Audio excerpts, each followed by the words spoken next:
This is part 2 of the Bible study, Drawing Closer to God. This is Why Not Allow God to Lead You by Still Waters.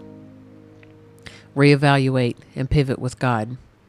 After a few too many comments from friends brave enough to speak into my life in sleepless nights, I chose to listen to the words God kept whispering, pivot and grace. I swallowed my pride and decided to make changes, and then I offered myself grace. Grace to linger a few more minutes in the morning before hitting the ground running, to feel the wind whipping through my hair instead of sitting inside at a desk with my eyes glued to the computer. Time to sit on the beach and let the sun warm my skin instead of constantly being in forward motion. Grace to ask for help, disappoint others, and leave things undone. But why was it so important? When I offered myself more grace, the best part was I received more of Jesus, which was what I needed in the season of my life.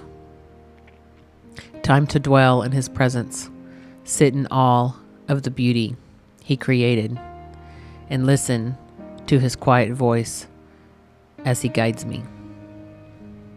More of God will always help to calm our inner chaos. Will you slow down and ponder what it might look like in your life to take in more of God's peace?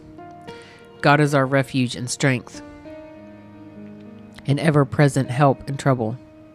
Therefore, we will not fear, though the earth will give way, and the mountains fall into the heart of the sea, though its waters roar in foam, and the mountains quake with their surging.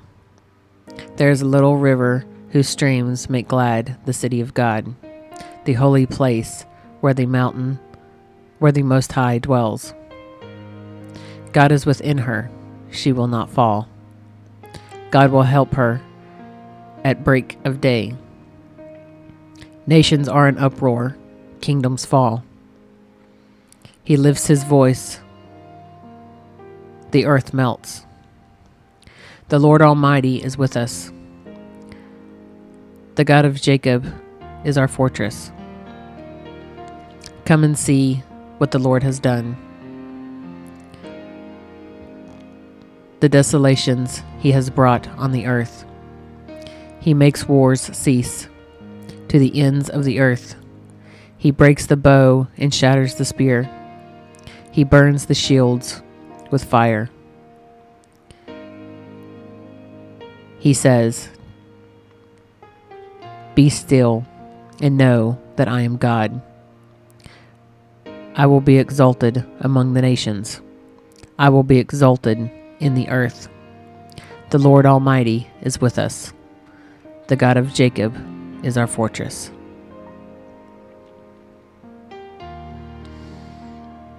In Psalm 46,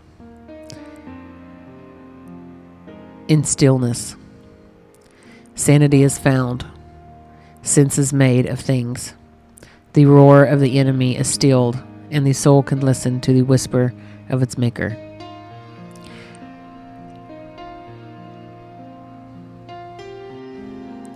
So perhaps your inner soul needs more of God, like mine.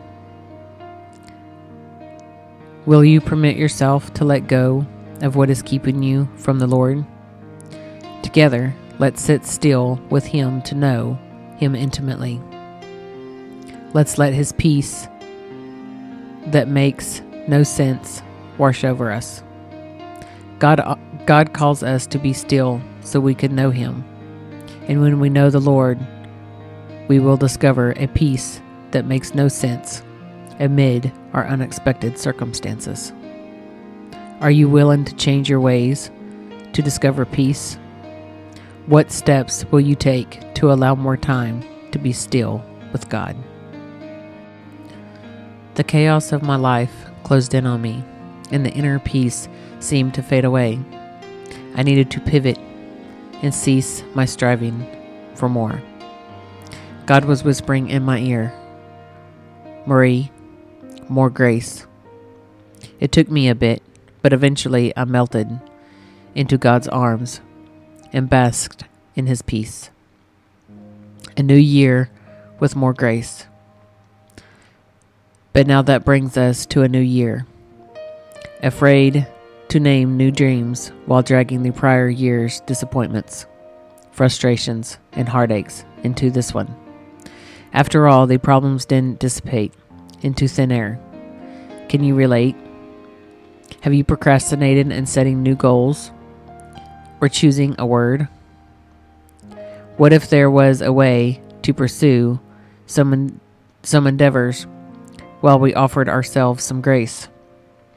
As I diligently worked through the goal packet, listening to God's direction and reflection, I hung tight to the lessons of the prior year, where God taught me to cease striving and offer myself and others more grace. Still weary from our previous year, yet torn with the wanting to accomplish more, I struggled to discover that God had in mind for the new year, and grace seemed like the perfect word for me. Wait for God. Patiently I waited, prayed, and pondered what God had in mind. As I wrote numerous letters to God, pouring out my heart, He began to reveal the focus for me in 2023. And even if this is not your word, it might help you to offer yourself more grace and stop striving for more.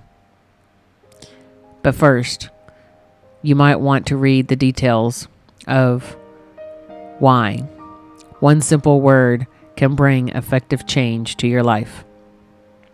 My word is closer, which may seem strange to someone who thrives on productivity. The word made so much sense as I started looking at all the areas where I would like to grow. You see, I want to continue to draw closer to God, closer to people, and closer to my goals.